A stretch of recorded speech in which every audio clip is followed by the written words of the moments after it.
You're out kayak fishing, it starts to rain. What do? Do you head toward the boat dock or do you stay out in the water? Well, after watching this video, I hope I'll convince you to stay out in the water. I want to give you 10 reasons why you're missing out if you don't kayak fish in the rain. I recently polled the Wendell fishing community and asked them the question, do you fish in the rain?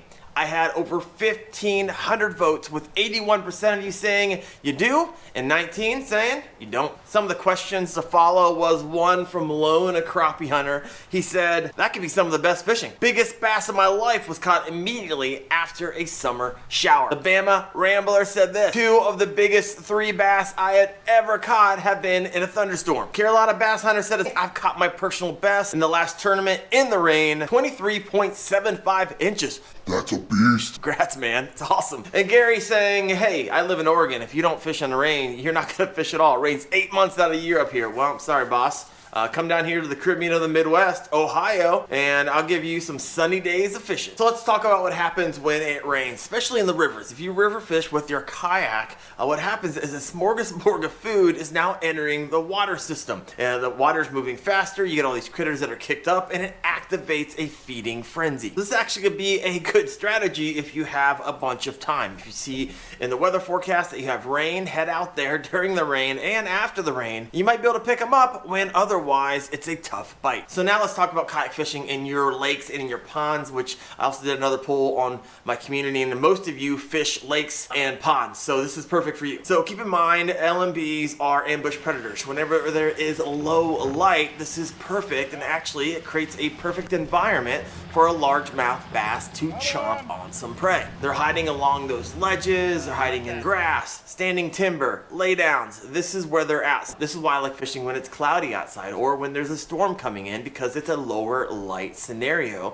for feeding. The lower the light, the better in my book. Also, what happens, especially during the summer, that the oxygen level in water is much lower. And this happens because cold water actually holds dissolved oxygen much better than warm water. So when it rains, it aerates the water and activates the fish. So something to keep in mind if you're fishing right in the middle of summer. Also, what I love about fishing in the rain, especially on lakes and ponds, is that it creates a disturbance on top of the water, which means it makes it very difficult for those bass to see you. So it actually increases your chances that actually when you cast, that bass is still going to be there on the other end. All right, so let's hop in some nuances and some tricks, so things that you can do to increase your chances of landing fish when you're kayak fishing in the rain. Tip number 1, fish right before the storm. This tip exists because the barometric pressure is lower, and that is known to activate bass and get them to start feeding, and this is the lowest right before the storm front. All right, so fishing in the rain is great. Fishing when you're going into a hypothermic state,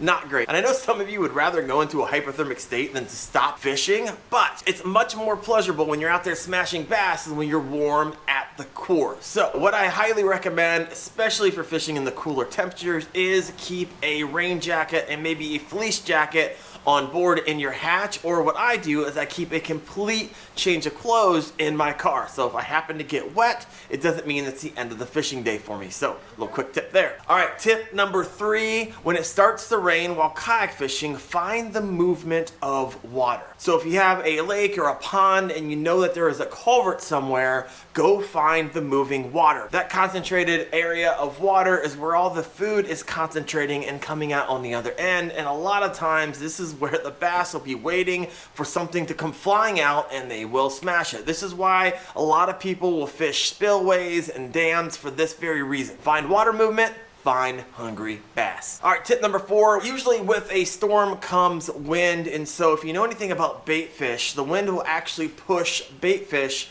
around. So when you head into a body of water, take a look along the shores. Sometimes you will easily be able to notice this because there's foam on the end of that windblown shore, and chances are bait fish will be down there, and of course where you find the bait fish, you will find hungry bass. Find those windblown shores and you may be rewarded with some fish in your kayak. Tip number 5, being that the bass become more aggressive whenever it starts to rain, you as the angler should be more aggressive as well. What I mean by this is the type of lures, and more importantly, the retrieval speed. If you're coming up short on bass when it starts to rain, try to increase your retrieval speed to get that aggressive bass to bite. This obviously is a tip that I say anyways, regardless if it's raining, but especially if it's raining, knowing that the rain is activating those bass. They're all riled up. Tip number 6, although fishing in the rain can be rewarding, what's not rewarding is getting caught out in the lightning storm. I recently had this happen to me when I was on a float tube. Storm came in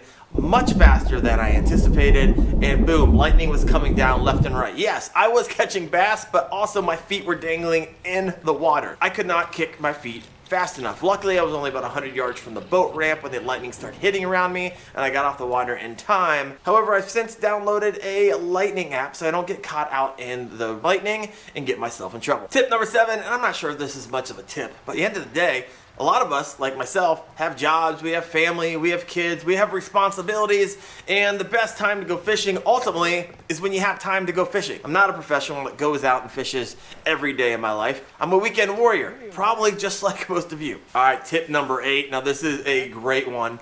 When it starts to rain, many anglers, including myself, will swear by the topwater baits. The idea here is that these bass are out roaming, they're a lot more aggressive, and when they see that topwater bait, they're going to smash. So when you're fishing with the topwater bait, focus on those ledges, those points, those weed lines, and around those pads, and you may be rewarded with some massive blowups. Who doesn't love massive topwater blowups? Come on now. So when it rains, the skies are getting darker, there's a disturbance on top of the water, and sometimes if you're fishing kind of moving water, the turbidity of that water is going to get a lot more murky. And when this happens, as you can imagine, the sight of the largemouth bass decreases, making it much harder for that LMB to find your bait. So here's the tip. Make it as easy as possible, and you do this by moving away from color per se and moving more toward the lures that knock and rattle and thump to make it as easy as possible for the LMB to find your bait. Here's the thing, I hear a lot of anglers and read a lot of things that say, oh yeah, move to your bright colored baits in murkier water. I actually don't agree with that. It's fine, I'm sure you can catch bass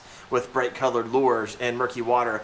I actually like moving to my black colored lures and my darker colored lures because I believe you can actually see them better in stained water and dark water. But hey, that's just personal preference, and I have a lot of luck on that. So maybe if you're using lighter colored lures, try switching to a darker colored lure. Take a look at how that looks in murky water. You'd be surprised the silhouette that presents in dark, muddy, stained water. I'm actually curious, let me know, in stained water or muddy water, what type of lure color do you prefer? A darker color or lighter color? Let me know in the comments below. I'm actually really curious on reading these, and if you're curious as well, you can check out and see everybody's answers. All right, moving on. This is the last tip. What happens, especially during the summer, is a lot of your big bass are actually suspended down deep in the cooler water. And when it rains, those topwater column actually becomes cooler, and those big bass start to surface, diminishing your chances of finding a bass, especially when it's raining in the middle of summer,